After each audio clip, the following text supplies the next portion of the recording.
A lot of my clients are Spanish speakers, and they're Spanish speakers with wage and hour claims.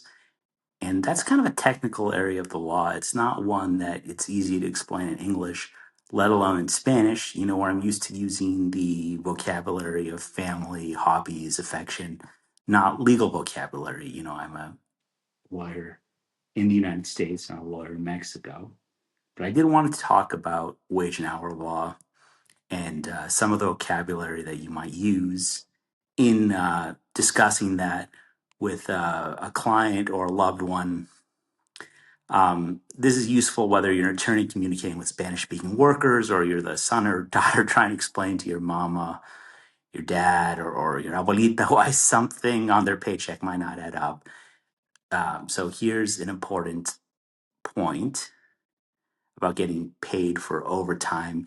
And I'm going to just use like a really technical example, like something I would have trouble uh, discussing with a client. And that's like the regular rate of pay and how it calculated and how employers sometimes miscalculate it, resulting in a claim that the client might not even know about. So in English, we say regular rate of pay. In Spanish, tasa regular de pago. The regular rate isn't the same thing as the hourly wage. Um, for example, maybe your mother is making $20 an hour, and that's the wage they're paying her. But that doesn't mean that the employer has correctly calculated the regular rate of pay for overtime purposes. So this is where it could get interesting. Bonuses. So bono, very easy to say in Spanish, but legally we have to distinguish between the kind of bonus. There's discretionary bonuses, un bono discrecional, and non-discretionary bonuses, bono no discrecional. And that distinction, it makes a difference. Um, a discretionary bonus generally is a bonus where the employer retains discretion over whether to give it and how much it will be, rather than the employer having been promised the bonus in advance based on some established criterion or criteria. In Spanish, we could say, for example, es un bono que el empleador decide otorgar a su discreción y que no fue prometido de antemano al trabajador, de una manera que le permita esperarlo regularmente.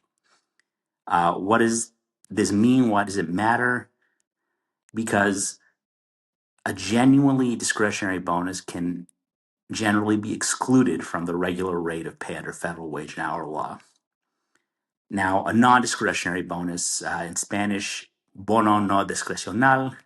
These can include bonuses promised in advance tied to things such as productivity, performance, KPIs, attendance, meeting certain goals, sales quota, or other predetermined criteria. For example, we could say, si produces 100 unidades esta semana, recibirás un bono de $200. In English, if you produce 200 units this week, you will receive a $200 bonus. That's different than the boss like saying out of the blue. As not, it's Christmas. Let's give you $100. Let's give you $200. Um, and why does that matter? When it's tied to a metric, when it's non-discretionary, when it's something you earned, that has to go in to the regular rate of pay, and it changes the overtime calculation because your overtime is 1.5 times the regular rate of pay.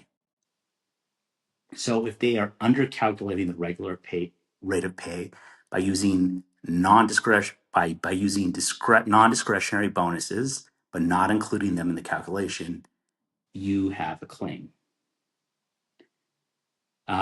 So that's a pretty complex topic in wage and hour law. And, I may make it sound more simple than it seems. There's always litigation about what is and what isn't a discretionary bonus. But let's go over some vocabulary we could use to talk about this with Spanish speaking loved ones and clients. So, wages, salarios, hourly wage, salario por hora, regular rate of pay, tasa regular de pago, overtime, horas extras, tiempo extra, but you could just call it overtime. I mean, let's be real, Spanglish is the thing. Overtime rate, tasa de horas extras, tasa de overtime. Bonus, bono, discretionary bonus, bono discrecional, non-discretionary bonus, bono no discrecional, paycheck, cheque de pago, pay stub, talón de pago, talón de cheque, employer, empleador, employee, empleado, underpayment, pago insuficiente. And I think that those are like some of the basics.